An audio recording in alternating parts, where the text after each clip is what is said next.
Welcome to the Godly Business Podcast, where we discuss sales fundamentals with godly principles. I'm your host, Anne Jean Pierre. Today's episode is brought to you by Better Sales Women, where entrepreneurs learn to master the sales conversation and 3x their income. To learn more, visit bettersaleswomen.com. Welcome to the Godly Business Podcast. I'm happy that you are here tuning in again for another episode. We are going to continue our sales fundamental discussion. So, throughout the rest of the month, actually, we're going to discuss sales fundamentals. So, last week we discussed how to know your product and know your services, why that's important. This week, we're going to discuss knowing your clients and prospective clients and why that's important. Now, before I continue, I wanted to discuss why um, the fundamentals, because you may hear, if you listen to any other sales coach or consultant or any sales trainer, the conversation, some of the things I will discuss are pretty much the same. So, um, and the reason why, if you're like, yeah, I've heard that before, I've heard something similar, it's because fundamentals are fundamentals, right? They are the foundation. And I don't want to assume that you are aware of them. So, in this series, I wanted to kind of lay the foundation in order for us to have an understanding of the things that you need to take into account. So, if some of these sounds like, well, duh, I know this, that's okay. I just want to make sure we go over them just so you have, you know, all the tools that you need. So look at it as a refresher if you already know it. If not, then it's something new that you need to, you know, get under your tool belt. So now the conversation today, as I said, is to know your client or prospect. Some of the things I will touch on, I've already discussed. But again, I wanted to make it in a format where you could follow each of the fundamentals. So, what is the first thing that you need to do in getting to know your clients slash prospect? Obviously, the first thing would be to do your research. Doing your research involves getting to know who your audience is, which a lot of times we do if you are doing marketing, right? Um, Usually starts there where you do your avatar. And I apologize for my voice if it sounds a little raspy. But in marketing, a lot of times you create an avatar and you look at all the demographics, for your ideal client, right? So let's say your ideal client are women between 30 to 55 and who are in certain business, whatever, make certain salary, all of those things. That's awesome. You should do that. But I would also recommend doing a little bit deeper research to find out, especially if you are dealing in a specific niche, to find out what are some of the issues that are resounding in that niche. So, one of the ways you can find out is going to Yelp and looking at reviews, going on Google reviews, looking at what it is that some of the concerns are, so you can be better prepared to understand what your niche, what your customer or clientele may be dealing with, because then you can find patterns that you can answer to and have a better understanding for exactly what people are looking for, right? So, is first thing is to do your research, get to know your clients, your prospect, what their needs are, what their wants are, things like that. Now that you have done your research, in your research, you should have discovered what their um, lingo is, right? So, in doing your research, you should have an understanding of what their language is, how they speak, their flow and things like that, in order for you to speak that back to them. So, one of the ways to do that is to really, as part of your research, but also trying to imagine what the customer's language is. For example, also understanding like the niche and things like that, right? So let's say you are a tech software salesperson, right? And the person that you're going to pitch is also in tech. um they're, the head of the programming, whatever, they have a degree in computer science and all of those stuff, software engineer and things like that. It's safe to say with that person, you can speak to their language directly, right? So you can be free to use jargons and um, things like that, and they're not going to be confused, right? And I would even go as far as saying you might want to use some jargons and speaking with them versus if you were speaking to the head of the accountant for that department, using tech jargon may have them confused, right? So you definitely want to speak their language based on who you're talking to and apply that language to them.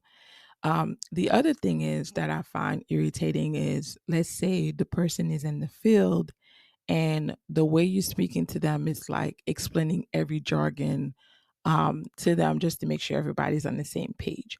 I would careful doing that because what tends to happen is people get irritated because they're like, dude, I'm a software engineer. I know what that means. Do not explain it to me. Right. So you don't want to do that either, to where, hey, I'm going to, because I know a lot of times they're like, hey, don't use your industry jargons. Yes and no, right? So you have to use your industry jargon with people who understand the industry's jargon. And that's okay, because what will happen is that person is going to look at you as a salesperson who understand them, who understand their business, who understand what their needs are.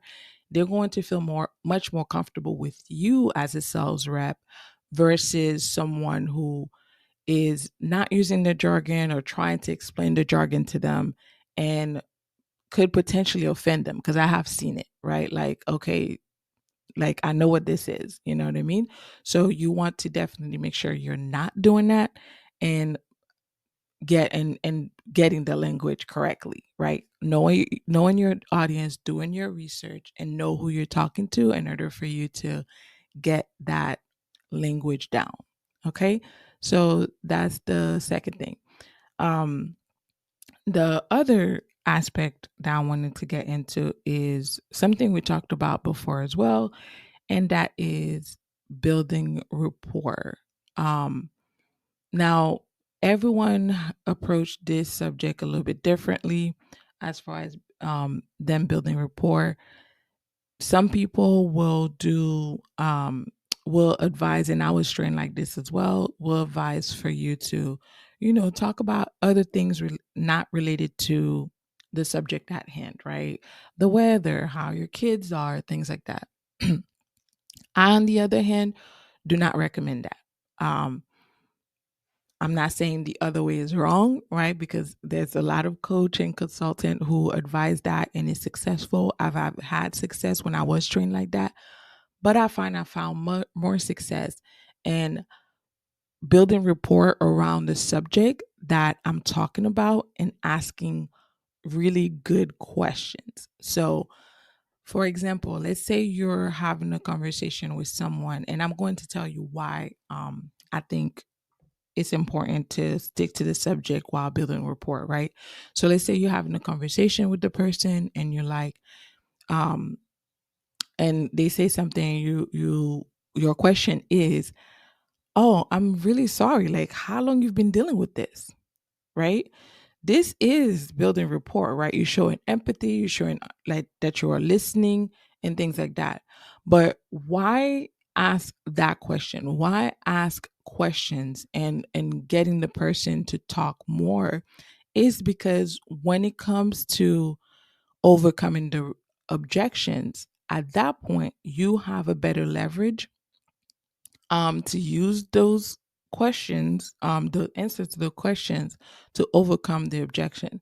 So in the example I just gave, let's say now when you get to the presentation and making your offer, the person is like, "Oh, you know what? I have to think about it."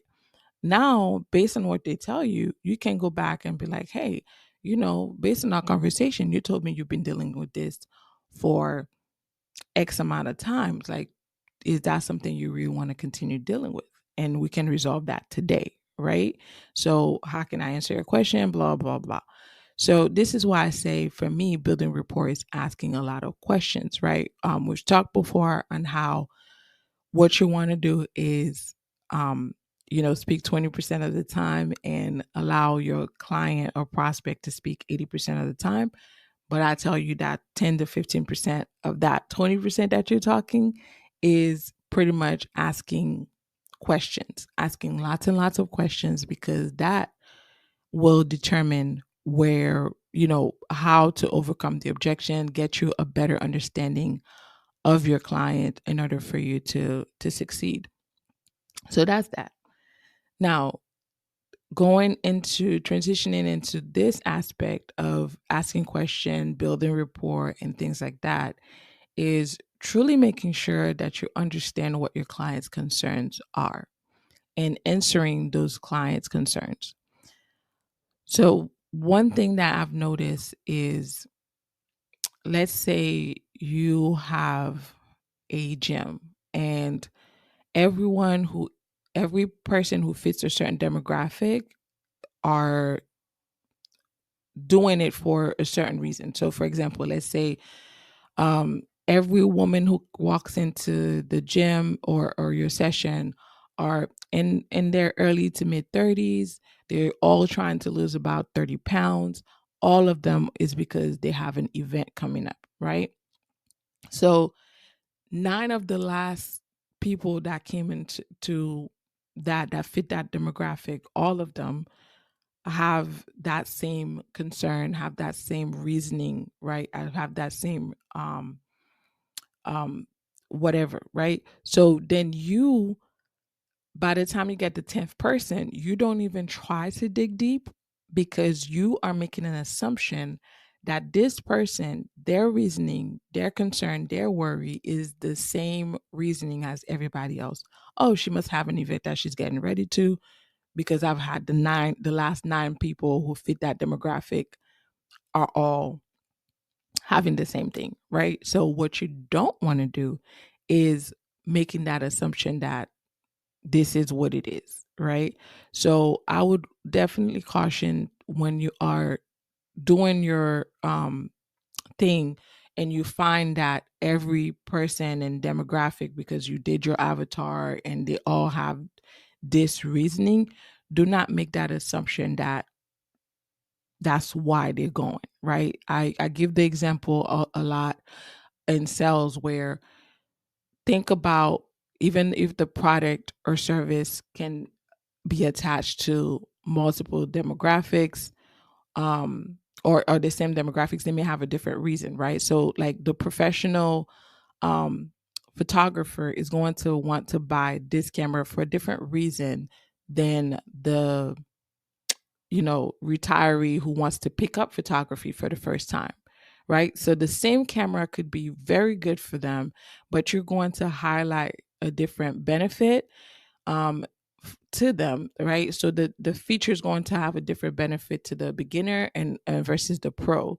So what you don't want to do is assume um, the beginner phase to the pro, or the pro phase to the beginner, right? And making your pitch and presentation. So this is what I'm getting at. You need to make sure you're understanding their reasoning for purchasing, their concern, their niche, that their problem, right? And not make an assumption because, hey, everybody else did is why they buy. So this person in front of me right now is why they're buying. So make sure you do not do that. So that's something that's very, very important, and getting to your prospect, and trying to make the close. Now, the last thing that I wanted to go over, I believe that's the last thing. So we talked about, doing your research, making sure you use their language. We talked about building rapport, correctly, and um, getting to know their actual reasoning, right? Their reasoning for buying. The other thing is to understand who the stakeholders are. This part is important because there are three different factors that you have to consider. One being that there may be multiple stakeholders that you have to speak to. Again, this part I know we've talked about in detail in another podcast, but as part of the foundation, getting to know your prospect and customer, I want to bring this up. So the thing that you have to consider is who are the stakeholders, and oftentimes there can be multiple stakeholders. So what you don't want to do is assume that the CEO is the only decision maker that you need to speak with, right? So one is to also understand the gatekeeper versus the decision maker. I'm going to start with the gatekeeper because I see this way too often where people dismiss, ignore, or be completely disrespectful to the gatekeeper. And the gatekeeper could be um, like the secretary, right? An admin, a you know, a wife and stuff. So people could be very dismissive of those gatekeepers and not realizing that person has huge influence with the decision maker. And just because they're not feeling you, they're not vibing you, you didn't take the time to also sell to them, right? They're not interested in putting that word for you. And as a matter of fact, they could put in um, bad review for you in order for you not to get the sale. So never forget that the gatekeeper is very, very important as part of your close, as part of that strategy and research that you need to do. So you have to first sell to that gatekeeper. I will tell you, I have seen um, like gatekeepers how they help to close so much more because they kind of vouch for you, right? And we've talked about this before where the like sometimes when you think, like, let's say you're talking to the gatekeeper as part of your research, gatekeepers can give you so much detail that you may not have known until you speak with them, right? But of course you have to make them want to be willing to speak with you. So the gatekeeper, let's say they're an assistant, right? And like based on your research, Joe Schmo was in charge of that department. So now you were tailoring your conversation to Joe Schmo, he's the head of the department, right? But then come to find out, your gatekeeper let you know, hey, Joe Schmo's leaving in 2 weeks. He's no longer going to be the head of department. Bob Smith is. Well, that's something that is very, very valuable that you need to know so that now I still need to do, present to Joe Schmo, but I also need to make sure that Bob Smith is involved in the decision making because he's going to be the head of the department. And that example is a real life example, right? How just by being nice and talking and, a smile can make such a huge difference in getting to know the gatekeeper and the gatekeeper giving you very valuable information that you can use to close your sale. So this is why I say the gatekeeper is probably one of the first people that you have to sell to. And I don't mean sell to as in like doing your whole presentation, right? But selling to as far as getting them on board, buying your brand, buying yourself, right? Like selling yourself to them in order for them to go to bat for you. Because remember, people are people, they would like to work with who they like. So he or she will most likely recommend you because you treated them well, you treated them with respect, talk to them, they feel comfortable with you. So they might be like, hey, that company is really great. All those little things are what you need to close this out, right? So that's one is really try to understand that your gatekeepers are huge influencers, and you have to influence them um, before you get to the decision maker. All right. So now let's say you did great with the gatekeeper, and now you're going into the discussion with the decision makers. Perfect. So now the decision makers, you do not, like I said, want to assume that it's just the CEO. The CEO have head of departments, and those head of departments have to also sign off on the decision. So you need to make sure that all decision makers are available, present for you to make your presentation, even if that means making multiple presentations to different people. But one key thing I will say is, when you are making your presentation to the decision makers, if there are multiple decision makers in the room, please avoid trying to make a blanket presentation. What I mean by that is going and just being like, hey, I'm presenting to Costco. I love Costco, so just go with me. I'm presenting to Costco. And then I have three decision makers: the head of logistics, the CEO, the accounting, the whatever, logistics, whatever, right? So you have like all these people that you're presenting to. Instead of presenting to their particular need, you present to the benefit of Costco as a whole. Do not do that. Do not do that. Why? Because now the person that is in accounting is going to be like, that's great, but how does that help me?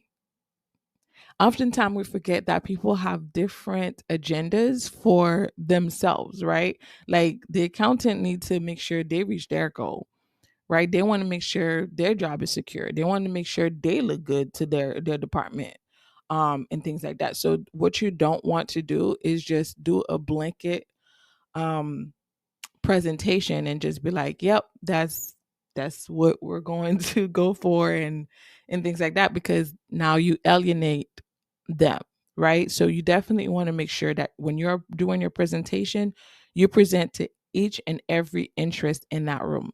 What does that look like? That means, hey, for accounting, this software will help, reduce churns and be able to save money and whatever it is, right? So you speak to that. Then you turn around and talk about logistics, how this software is going to help logistic with tracking and blah, blah, blah, blah. So, in speaking to that, you're showing them that, hey, this software is addressing each and every department needs. This is how it's going to help. This is how it's going to whatever. So you do need to make sure and doing your research to find out who are all the decision maker, who is this going to influence, who um are, who could pretty much write off your thing by saying no because they were not involved in the process. So you want to make sure you don't want to assume that the head of the company or the head of this executive makes the final decision, right? So you definitely want to ask who else this is going to impact. If you can have conversation with them to, have a better understanding and blah blah blah, in order for you to also sell to them. So that's the thing. So you want to definitely make sure you know your customer, your prospect very very well, and to sell to their needs, their specific needs, that specific audience, and get the result that you want. So I hope this was helpful. Again, the series is going to be about sales fundamentals. Last week we talked about getting to know your product and service, how it interacts with everyone in the chain between when you produce it to get into the customer, the interaction with the shelf, all of those stuff, right? So we talked about that. So I hope you have learned a lot. Next week we're going to continue the conversation on sales fundamentals, and I hope you will, get what it is that you're get more information and tips that you can apply into your sales conversation. So that's it for me. So I pray that you have an amazing rest of your week. I pray that God will cover you. I pray that you will ask him as he teach you, counsel you, and guide you into the decision that you are making for your business. If you have questions, concerns, want me to expand on more things, of course, feel free to reach out. I would love to talk to you more about the subject. Otherwise, I will talk to you next week. God bless.